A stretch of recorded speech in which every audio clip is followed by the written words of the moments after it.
Rune stirred on the forest floor. Daylight poured through the trees, blinding him at first as he shifted and pushed himself up from the ground. Every inch of him ached, and thoughts flooded back with his memories, colliding into a state of confusion. The birds had returned to the forest. The angle of the sun's light told him it was midday. Kallan was gone.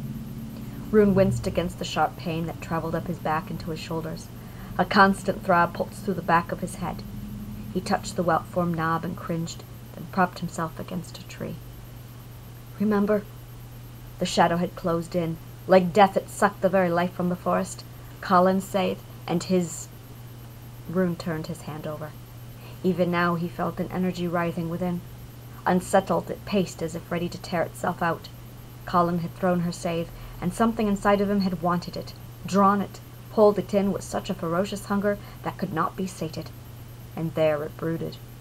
Rune shook the confusion from his head, and forced himself to stand despite the aches that protested movement. Astrid, the supplies. Check the horse.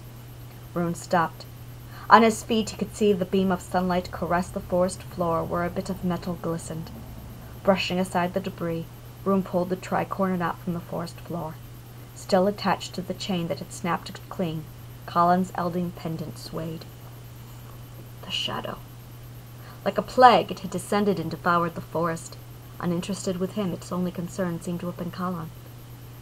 What hell have you caught yourself in, princess? Rune muttered, scanning the forests. Broken trees, disrupted forest. I need a direction. His gaze wandered to the west. The shadow came from the west. West.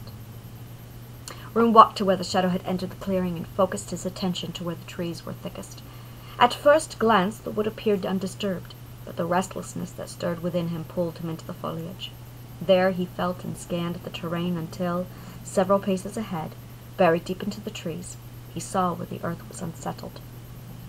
4. Rune raised his eyes to the faint trail that twisted a path through the forest. To the west. Beside Astrid, Rune cleared the leaf debris from the ground and dumped the contents of Kallan's pouch, tossing it aside. Folded packets of powders he couldn't identify, a vial of golden liquid, multiple stones engraved with runes he couldn't decipher, round stones he assumed were bartering stones of some sort, and an apple were its only contents. But his eyes fell to the apple that glowed as if threads of golden light had been infused into its skin. With furrowed brow he reached to take the apple, but the moment his fingers grazed the flesh, the beast within him stirred. He clamped the fruit, and the beast pulled on the lines of gold that trailed up his arm and into his skin until the light had ended. An apple with red, ordinary skin remained. Gasping, Rune dropped the fruit and fell to his hands. Sweat beaded upon his brow. Shaking, he rubbed his face while the apple lay as ordinary as any apple, and the beast resumed its pacing.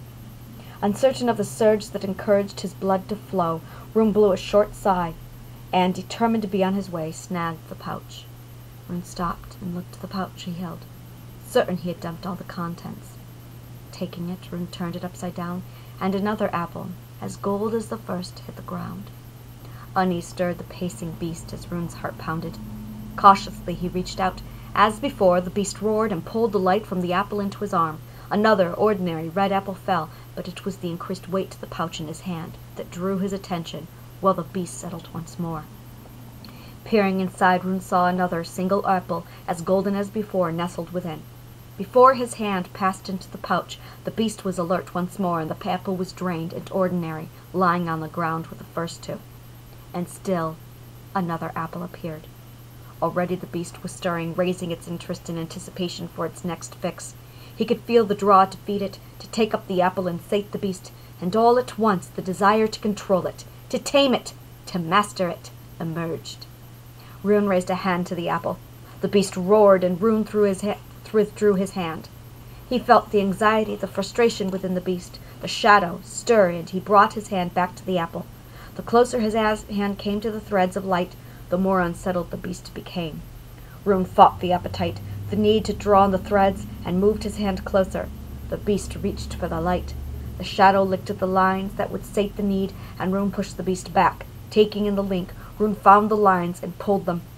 The light from the apple drained, and Rune focused his attention on breaking the link. Hungrily the beast drank, devouring the light, and Rune bore down, determined to tame the shadow. The lines weakened, The beast grew more desperate, and Rune focused all his strength on the light, the shadow, his will, and the beast. He battled the beast until Rune severed the light's line that remained fixed to the apple.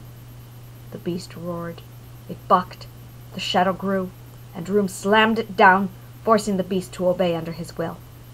In his hand, Rune held Kallan's golden apple. With a satisfied grin, Rune sank his teeth into the fruit, and gasped when his shredded muscles rewove themselves, his broken nose mended itself, and the aches in his joints vanished. The familiar weight in the pouch returned, and Rune gazed inside. There, a fifth apple rested as golden as the one in his hand. By the 12th apple, Rune was able to take up the fruit and keep the beast from stirring.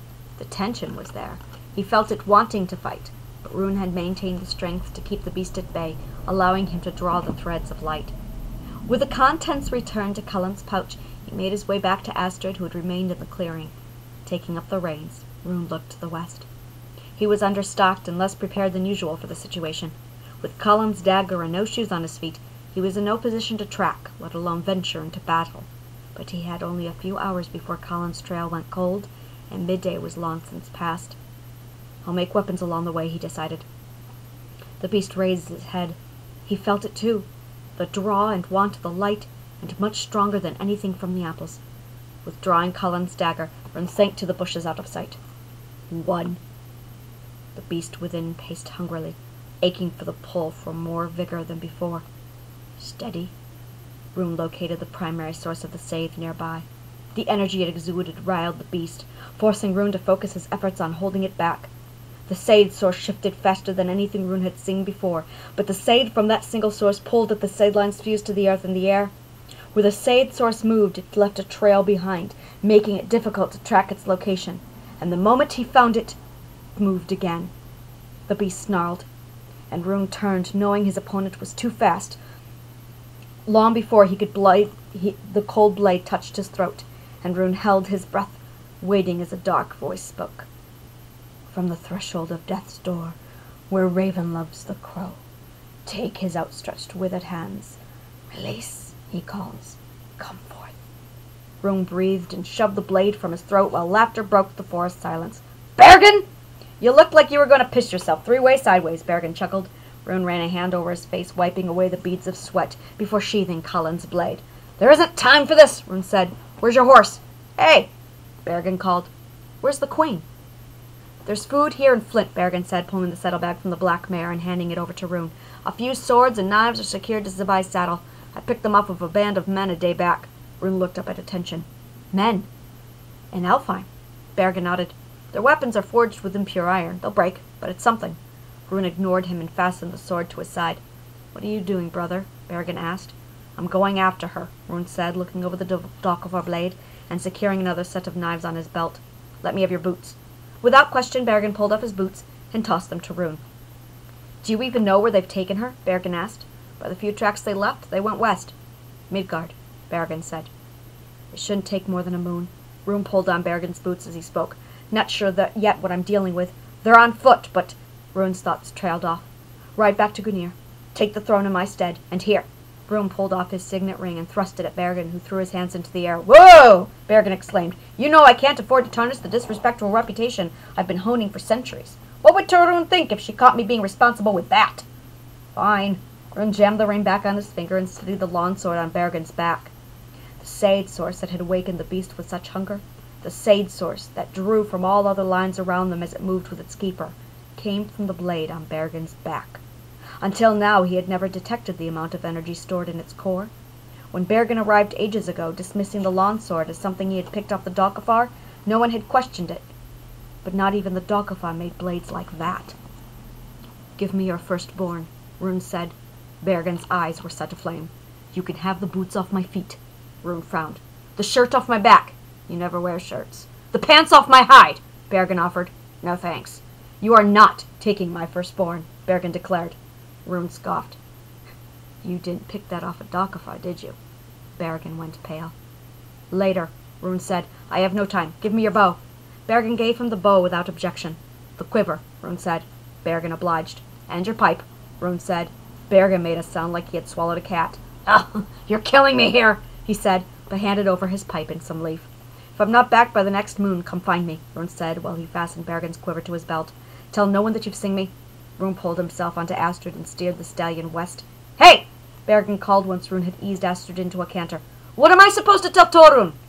"Do what you always do," Rune called, not bothering to look back. "Compose one of your stories."